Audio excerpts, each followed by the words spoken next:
That's why যে যেখানে মতো পারছে ছুটে চলে আসতেছে।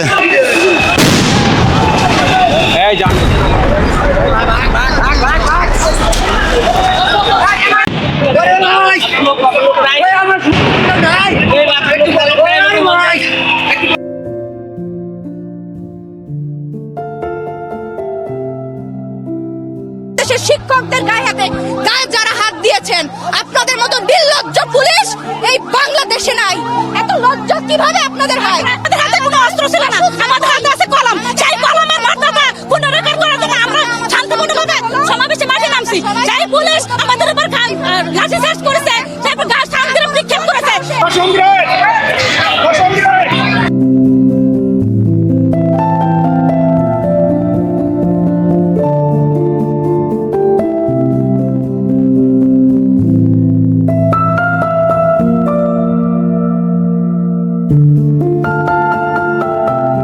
আমরা এখানে গেছি দাবি আদায়ের জন্য একটা শান্তিপূর্ণ পরিবেশে। ওনারা আমাদের সাউন্ড গ্রেনেড, বুলেট নিক্ষেপ করছে, আমার পায়ে পড়েছে।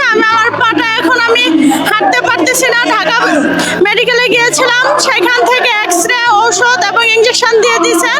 আমরা শুধু খালি দিয়েই যাব, আমরা সারা বছর দিয়ে যাব, দিয়ে যাচ্ছি, একদম ভবিষ্যতেও দিব। কিন্তু এখন আমরা চাইছি আমাদেরকে দিতে হবে, আমাদেরকে দিতে হবে, আমাদেরকে সম্মান দিতে হবে, আমাদেরকে যোগ্যতা দিতে হবে, আমাদেরকে মর্যাদা দিতে হবে, আমাদেরকে অধিকার দিতে হবে। বিভিন্ন উপজেলা থেকে আগত শিক্ষক বিন্দুর আঘাতপ্রাপ্ত হয়েছেন, 2 থেকে 3 জন পায়ে পিষ্ট হয়ে গেছে এবং আমাদের নারী শিক্ষকরা এমন অবস্থা হয়েছে 10 থেকে 12 জন। আমি নিজে রিকশায় করে তাদের তুলে দিয়েছি, আমার কাছে ভিডিও ফুটেজ আছে।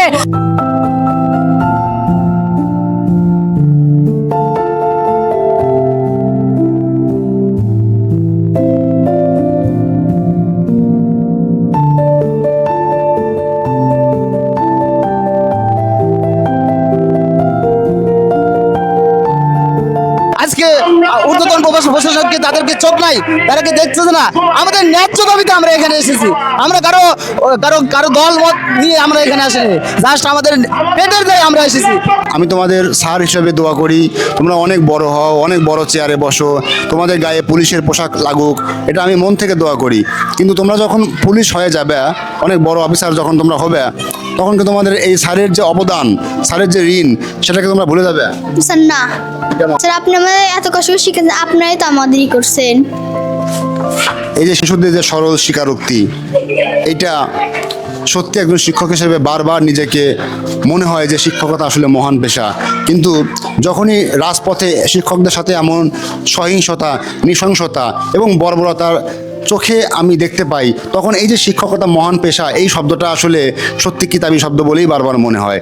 শিক্ষকতা আসলে মহান পেশা, কিন্তু এটা সেই আমল থেকে এই আমল পর্যন্ত যতবারই সরকার বদল হয়েছে, প্রশাসন বদল হয়েছে, কথাটা শুধুমাত্র কাগজে কলমেই রয়ে গেছে। এর বাস্তবিক কোনো প্রতিফলন আজও অবধি আমরা পরিলক্ষিত করতে পারি নাই।